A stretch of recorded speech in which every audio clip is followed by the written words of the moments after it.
Hi, my name is Baille, and today we will be celebrating Women's History Month with Miss Lowe. So please, tell us about yourself. Okay, my name is Mrs. Lowe. My real name is Melvlyn Lowe, but people that know me in DeSoto or people that know me all around call me Sissy or Mrs. Lowe. I have been an educator for really, I retired at 35 years, but I came back to assist in a couple of times, so you could probably about 40 years I've been working in education. Before then, I went to school on a basketball scholarship. Then from there, I graduated with my bachelor's degree at University of Texas at Arlington. Worked on my master's degree at North Texas University. And from there, I began to teach in Cedar Hill, Texas. I was coaching, teaching English, and then I was one of their first black female head coaches in Cedar Hill, Texas.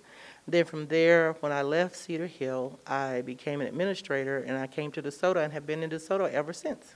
Why did you want to become an educator and a principal? Wow, that's a loaded question.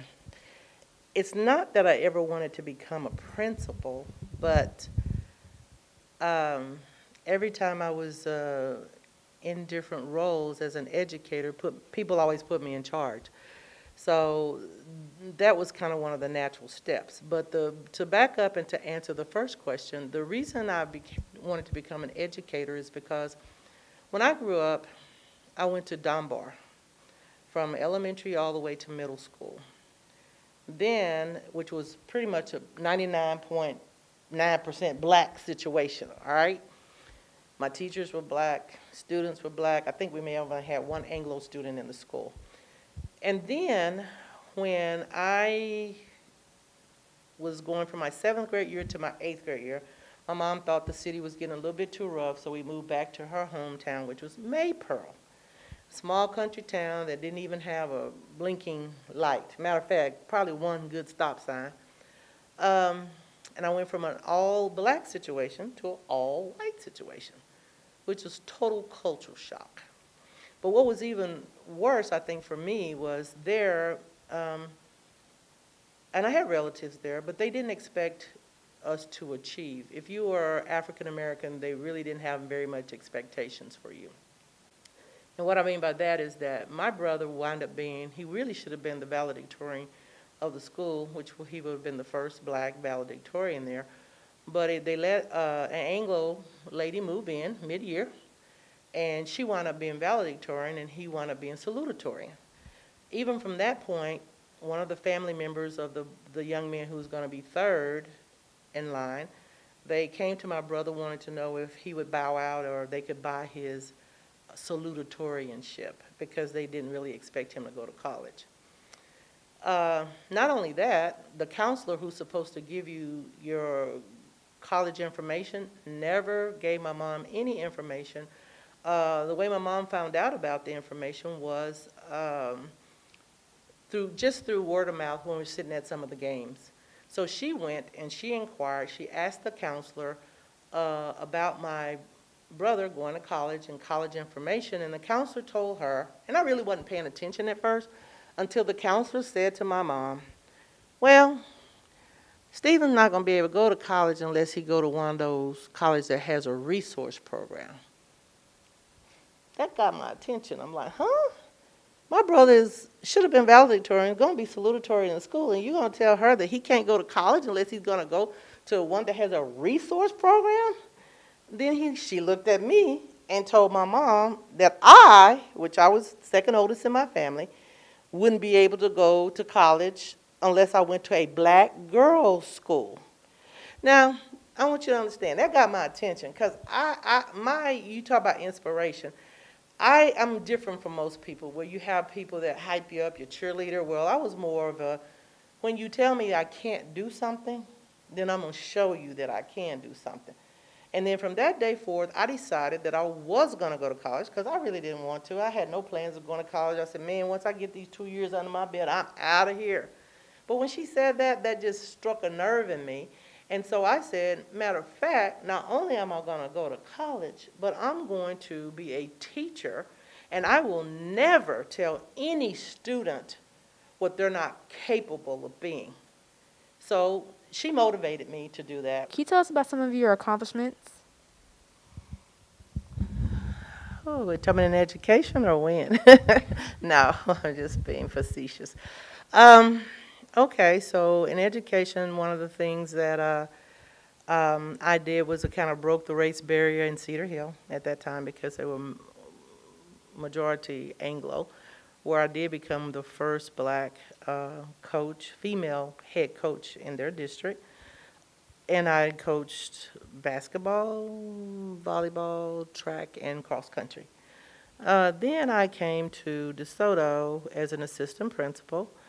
And the reason I came to DeSoto in the first place was when I was in Cedar Hill, we had the first black principal there. And they were so awful to her, so racist, and we'd get all kind of horrible notes in our box. And they would say ugly, ugly racist things. And so I decided I couldn't stay there any longer. And so since I had my administrative certification, I decided I was going to leave, but they told me there because they really liked me and they couldn't explain to the community why I was leaving that I couldn't leave unless I was going for a promotion. So I started looking for administrative jobs. I never intended to be an administrator. But since I started doing that, I have gotten the Lifetime Membership Award, PTA Award. I was the first African-American assistant principal and principal in DeSoto ISD. In other words, it was just me.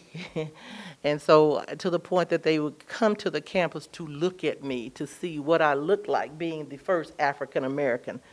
Besides the Lifetime Achievement Award, I have a TEPSO Award from the elementary school principal thing. I have been elementary school principal and middle school principal.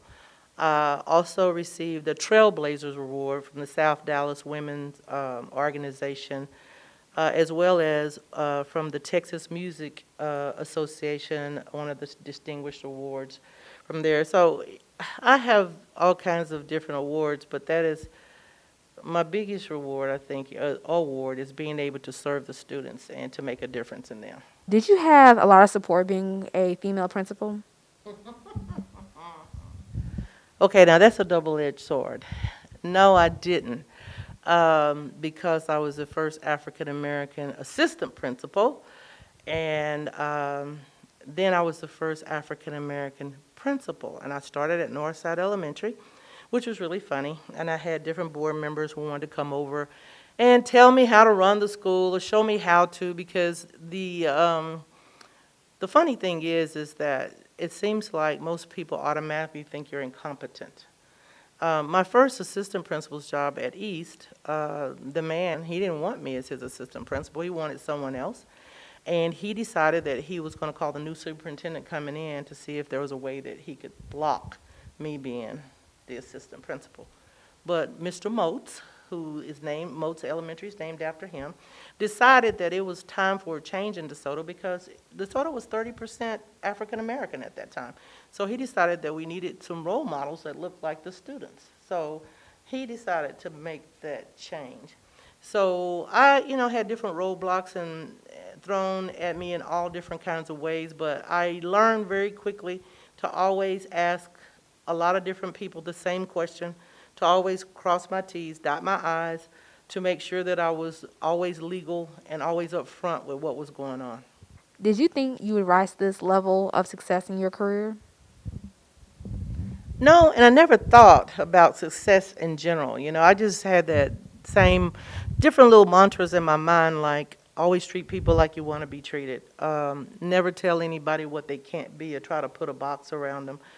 But I did find out that after my first year being principal there and the superintendent called me in for my evaluation, And he told me that things had gone better than what he expected. He just thought it was going to be all kinds of problems. Have you drawn professional inspiration from other women? People like Oprah and Michelle Obama, of course, but at that, and I wished at that particular time they were, how do you say,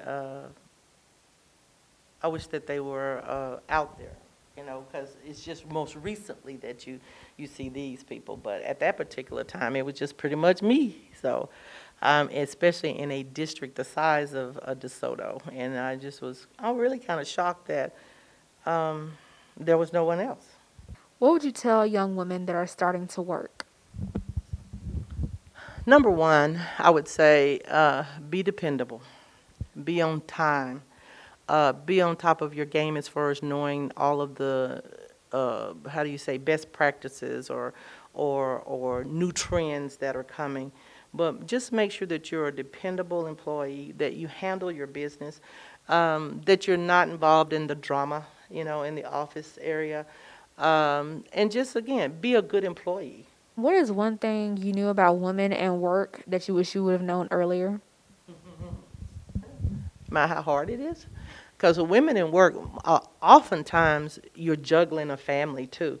So, when you're at work, you go home and you're still at work. I mean, that doesn't stop. So that's what a lot of, it's a nonstop, always going. You have to have a high energy level too. Not just be able to take care of your house and keep it in order, but if you have kids, you got to take care of your kids and try to go to their functions and stuff. So it's more than a full-time job, but you just have to learn how to balance things.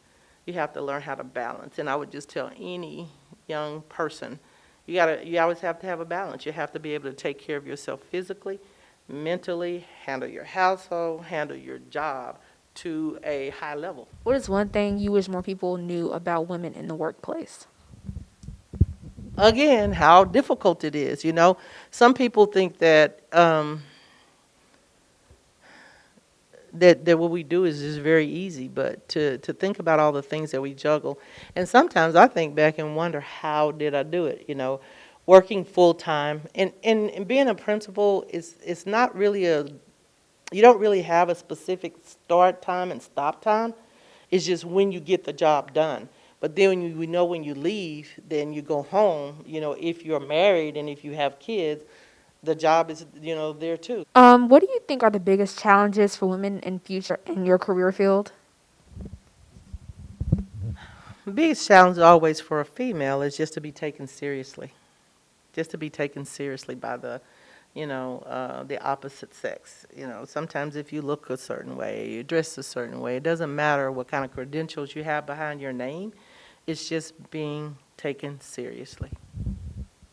Well, I would like to thank you for coming. I had an amazing time, and I hope you had a great time as well. And this was very insightful for me because I love seeing women working and doing amazing things in education because I don't get to see that a lot. And this is amazing.